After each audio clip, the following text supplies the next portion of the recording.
यहाँ पर विमलानंद एक बड़ी प्यारी सी बात कहते हैं और मैं चाहता हूँ इसको आप अच्छे से समझें। आज की वीडियो में आप वही लेके जाएं। विमलानंद कहते हैं कि स्पिरिट्स मतलब भटकती हुई आत्माएं और डिटीज मतलब देव पुरुष देवता, इन दोनों में डिफरेंस है। भटकती हुई आत्मा किसी न किसी तरीके से बंधी हुई है, फंसी हुई है।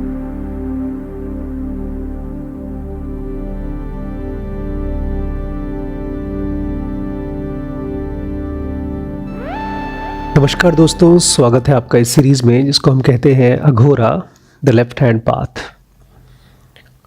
हम लोग अघोरी नहीं हैं, ना ही तो आप लोग हैं। ये सीरीज़ मैं उन दोस्तों के लिए शेयर कर रहा हूँ जो ऐसे ही ऊपर ऊपर से क्यूरियस हैं। ये उन दोस्तों के लिए भी है जो शायद लाखों करोड़ों में से एक होंगे और जब ये सीरीज़ वो सुनेंगे तो उनके अंदर का अघोरी जग जाएगा, क्योंकि वो पिछले जन्म से अघोर की साधना कर रहे हैं और फिर उनको इन वीडियोस की कोई ज़रूरत नहीं है, क्योंकि अघोरी यूट्यूब पे वीडियोस देख करके नहीं बनते हैं। वो शमशान घाट में जा कर के अपनी तपस्या, अपनी साधना से बनते हैं। यहाँ पर मैं आपकी क्यूरियोसिटी को ठंडा कर रहा हूँ, शांत कर रहा हूँ। मैं आपको ये भी बता रहा हूँ कि आप एक ज़िनोगी हैं, आप अघोरी नहीं हैं। लेकिन हमारा मन सूक्ष्म नहीं है जैसे पानी और हवा होता है, इसलिए पूरी तरह से घुस नहीं पाता, फंस जाता है। हमारा मन डिज़ायर्स का रूप लेता है और इन साधनाओं में कुछ पाने के चक्कर में अपने आप को और ज़्यादा फंसा देता है। आज अघोरी विमलानंद हमको समझाने वाले हैं थोड़ा बहुत स्पिरिट्स के बारे में, भटकती हुई आत्माओं के बारे में। विमलानंद इसको साफ साफ कहते हैं कि जो सचमुच की अघोर साधना है वो सीक्रेट रही है कई जन्मों से। इसको केवल एक गुरु अपने शिष्य को सिखाता है और किसी को नहीं सिखाता, और पब्लिकली तो कभी नहीं सिखाता, और हम भी आपको सिखा नहीं रहे हैं। गुरु केवल उसी बंदे को सिखाता है जो सबसे ज़्यादा ट्रस्टेड होता है, जिसको पता होता है गुरु को कि ये इसका गलत फ़ायदा नहीं उठाएगा। इसके अलावा एक और वजह से इसे सीक्रेट रखा जाता है, क्योंकि अघोर सिद्धियाँ उस रियाल्म की हैं जहाँ पर शब्दों का कोई इस्तेमाल नहीं है, इसलिए बोलने का कोई पर्पज़ ही नहीं है। वहाँ पर लिखे हुए शब्दों का भी कोई वैल्यू नहीं है, ना ही तो बोले हुए शब्दों का। अघोर की तपस्या उन प्लेन्स के साथ है, उन लेवल्स ऑफ एग्जिस्टेंस के साथ है जो हमारे लिए, हमारी आंखों के लिए, हमारे कान के लिए एकदम एलियन है। हम जानते ही नहीं कि वो एग्जिस्ट भी करता है।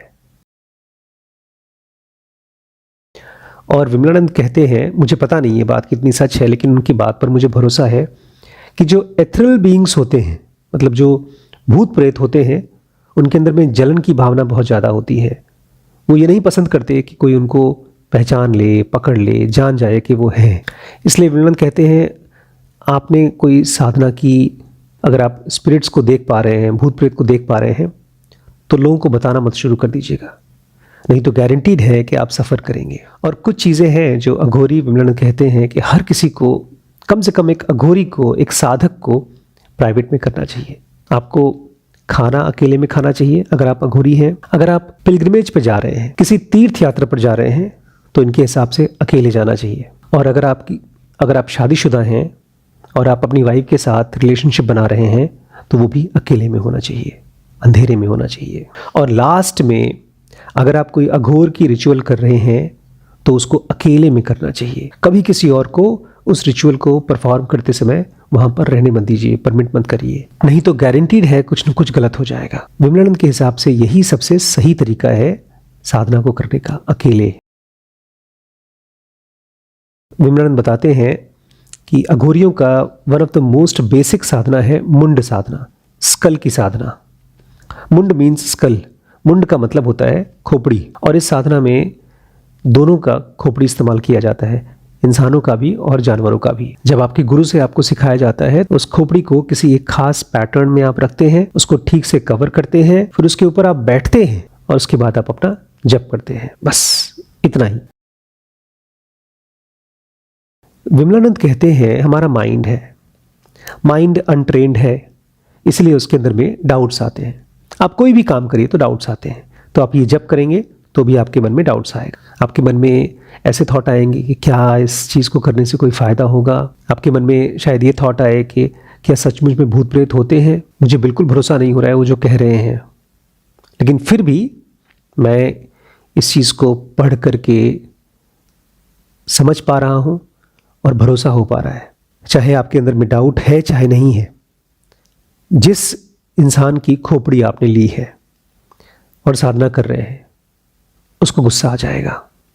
और बहुत बार ये आत्माएं जो भटकी हुई और परेशान आत्माएं हैं, ये आपके ऊपर जलता हुआ कोयला फेंक देंगी या पत्थर फेंक देंगी और आप जल जाएंगे या तो आपको चोट लग जाएगी। और वो दर्द ही आपको याद दिलाएगा कि हाँ, भटकती हुई आत्माएं होती हैं। इसीलिए विमलानंद कहते हैं इस तरह की कोई भी साधना करने से पहले आपको खुद को बचाना आना चाहिए। इसीलिए आप जप के लिए बैठने से पहले एक विधि होती है, उसको बोलते हैं किलाना। ये ज़रूर करिए। आपको एक एथरल रिंग बनानी होती है।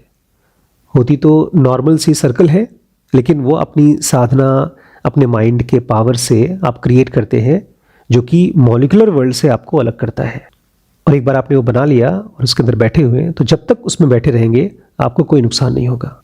लेकिन अभी भी सावधान रहिए, क्योंकि जैसे ही आप उसमें से बाहर निकलेंगे, वो स्पिरिट्स, भटकती हुई आत्माएं आपको परेशान कर सकती हैं।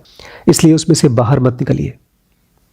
विमलानंद कहते हैं जो कुछ भी हो रहा है अंदर से बैठ के देखते रहिए। धीरे धीरे आपका माइंड डेवलप होगा, आपका कॉन्फिडेंस डेवलप होगा और फिर धीमे धीमे और मुश्किल साधनाओं में आप जा सकते हैं। अब सुनिए दोस्तों, क्यों मेरे हिसाब से आपको इस तरह की साधनाओं में नहीं जाना चाहिए। विमलानंद कहते हैं इस तरह की साधनाओं में आप जब किसी प्रेत को बुलाते हैं तो आप उसके लिए कुछ खुराक तैयार करते हैं, क्योंकि आप उससे अपना कुछ काम कराना चाहते हैं, तो आप भी उसको कुछ देते हैं, तभी वो आपके लिए काम करती है। विमलानंद कहते हैं दो चीज़ें करनी होती है आपको, एक तो किलाना और दूसरा स्तंभना। दोनों का मतलब होता है किसी चीज़ को एक जगह पर फिक्स करना, और किलाना का तो मतलब होता है परमानेंट अटैचमेंट, कि एक जगह पर आपने परमानेंटली किसी को दबा दिया, अटैच कर दिया। विमलानंद कहते हैं ये बहुत ही सिंपल चीज़ है। जैसे आप कोई तस्वीर है दीवार में लगाना चाहते हैं, तो पहले आप एक जगह डिसाइड करते हैं और वहाँ पर कील दीवार में लगाते हैं, और उसके बाद उसके ऊपर आप अपनी तस्वीर को टांगते हैं। ठीक ऐसे ही आप एक जगह डिसाइड करते हैं, वहाँ पर किलाना बनाते हैं, और वहीं पर आप उस आत्मा को बुला करके अपने कब्जे में करने की कोशिश करते हैं। एक छोटी सी गलती अगर आपने कर दी, कोई भी एक छोटी सी गलती, तो सब खत्म हो जाएगा। और ध्यान रखिए, किसी भी बीइंग को कब्जे में रहना, चेन में रहना, किसी की गुलामी करना पसंद नहीं है, और किसी को भी किसी और के लिए मुफ्त में काम करना पसंद नहीं है। इसलिए जब तक आप इस काम में किसी बहुत परिपक्व, बहुत पुराने एंशिएंट गुरु की मदद से परफेक्ट नहीं हो जाते और सब कुछ जान नहीं जाते, ये गारंटीड है कि आप कोई ना कोई छोटी या बड़ी मिस्टेक करेंगे ही, और उसके बाद जो भंडार खुलेगा और जो आफत आएगी आपके पास, उसमें से कोई बचा नहीं पाएगा। यहाँ पर विमलानंद एक बड़ी प्यारी सी बात कहते हैं, और मैं चाहता हूँ इसको आप अच्छे से समझें। आज की वीडियो में आप वही लेके जाएं। विमलानंद कहते हैं कि स्पिरिट्स मतलब भटकती हुई आत्माएं, और डिटीज मतलब देव पुरुष, देवता, इन दोनों में डिफरेंस है। भटकती हुई आत्मा किसी न किसी तरीके से बंधी हुई हैं, फंसी हुई हैं, इसीलिए वो शमशान में भटक रही हैं। आप जब शमशान की साधना करते हैं तो आपके पास आ जाती हैं। बेचारी आत्माएं अपनी डिटी खोजती हैं, कोई देवता खोजती हैं, या वो चाहती हैं फिर से जन्म ले लें, या किसी और तरीके से अपना उद्धार चाहती हैं, मुक्ति चाहती हैं। और एक से कई ज़्यादा वजह है कि वो अभी भटक रही हैं शमशान में या किसी ऐसी जगह पर जहाँ पर वो फंसी हुई हैं। विमलानंद कहते हैं शमशान को शहर खामोश कहा जाता है, मतलब सिटी ऑफ साइलेंस। क्यों? क्योंकि वो खाली नहीं है, वो शहर है, वो भटकती हुई आत्माओं से भरी हुई है। अब एक बड़ी इंटरेस्टिंग चीज़ कहते हैं, जो एज ए ज़नोगी भी आप समझ सकते हैं। इसको प्रैक्टिस तो नहीं कहेंगे, लेकिन आपके पास एक काबिलियत आ सकती है। विमलानंद कहते हैं आमतौर पे लोग भटकती हुई आत्माओं को देख नहीं पाते, और वो इसलिए क्योंकि आम आदमी का दिमाग इस दुनिया की डिज़ायर से और वासनाओं से और भीड़ भड़के से इतनी ज़्यादा भरी हुई है कि जो सूक्ष्मता चाहिए किसी प्रेत को देखने के लिए वो हमारे मन में है नहीं। एक सादापन, एक मासूमियत जो एक छोटे बच्चे में होता है, जो 1 साल से कम का होता है, वो हमारे अंदर नहीं है। इसलिए हम भटकती हुई आत्माओं को देख नहीं पाते। इसलिए जब आप किसी भी टाइप की साधना करेंगे, चाहे अघोर की साधना या जन करते हैं या किसी भी टाइप की साधना करते हैं जो आपके माइंड को सटल करता है, थॉट्स को कम करता है, तो ऐसा बहुत बार होता है कि आपको स्पिरिट्स जो आसपास भटक रही हैं वो दिख जाए। डरने की बात नहीं है। कोई भी मैटर हो या कोई भी एनर्जी है वो कभी भी ख़त्म नहीं होती है। ऐसे ऐसे टेलीस्कोप्स हैं जो दूर दूर कई अरबों साल दूर देखते हैं और कहते हैं जो हमको दिखता है इन मशीनों में, इन टेलीस्कोप्स में, वो आज का नहीं है, करोड़ों साल पहले जो हुआ है वो है। ठीक ऐसे ही जब आप किसी स्पिरिट को देख रहे हैं तो इंसान आज का नहीं है, वो कई साल पहले या शायद कई 100 साल पहले जा चुका है। ये उसका रिमेन्स है जो आप देख पा रहे हैं। लेकिन आपकी आंखें, आपका मन ऐसा सूक्ष्म होना चाहिए ताकि आप उसको परसीव कर सकें। चाहे आपका माइंड कितना भी सटल हो, शांत हो, विमलानंद कहते हैं आप स्पिरिट्स को आप ऐसे ही नहीं देख सकते, आपको शमशान को जगाना होता है। जो भटकती हुई आत्माएं हैं उनका अलग ही टाइम, स्पेस और कॉजेशन का एक दायरा होता है जो नॉर्मल हमारे और आपसे काफ़ी अलग होता है। इसलिए जब आप शमशान को जगाते हैं तो एक तरह से आप दरवाज़ा खोल रहे हैं और आप उनकी दुनिया में घुस करके सुनना चाहते हैं, उनको बुलाना चाहते हैं। लेकिन दोस्तों, अघोरी विमलानंद ने अपनी किताबों में इसको बार बार इनफैक्ट मुझे लगता है इसीलिए उन्होंने किताब लिखी ही है कि आप इस तरह की कोई भी साधना ट्राई मत करिए। क्योंकि बहुत से लोग हैं अपनी डेस्परेटनेस में आकर के कोई चीज़ चाहते हैं, किसी दुख में या किसी ऐसी कंडीशन में आकर के वो इस साधनाओं में करने की कोशिश करते हैं या किसी और से कराने की कोशिश करते हैं और वो फंस जाते हैं। विमलानंद कहते हैं जब तक आपके पास एक महागुरु नहीं है आप इस तरह की कोई साधना ट्राई मत करिए। विमलानंद कहते हैं बहुत सी ऐसी रिचुअल्स हैं, प्रैक्टिसेस हैं जो आपको इंस्टेंटली रिजल्ट दे सकती हैं, लेकिन वो अपने आप में बहुत खतरनाक हैं। 100 में से 99 बार ऐसा होता है कि जो इन प्रैक्टिसेस को, इन रिचुअल्स को कर रहा है वो या तो पागल हो जाता है या तो मर जाता है। भटकती हुई आत्माओं के साथ छेड़छाड़ नहीं करनी चाहिए। तो फिर मैं आपसे ये बातें कर क्यों रहा हूँ? ताकि आपकी क्षुधा, जो सुपरफिशियल इंटरेस्ट है, वो थोड़ी शांत हो जाए। प्लस आपके मन में एक बिलीफ क्रिएट हो सके कि हाँ, आपके खुद के अंदर एक फिजिकल बीइंग है, एक मॉलिक्यूलर बीइंग है, डिवाइन फ्रैगमेंट है। और एक ज़िंदगी की तरह आप अगर अपने आप को आगे ले चलते हैं तो कुछ साल में या कुछ जन्म में आप इन सारी रियल्म्स को, सारे डायमेंशंस को समझ भी पाएंगे और उसके ऊपर भी उठ सकते हैं।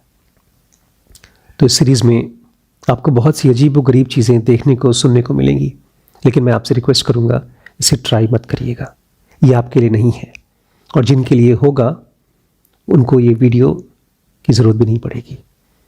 बस सुनिए और अपने आप को सुनने में और माहिर करिए।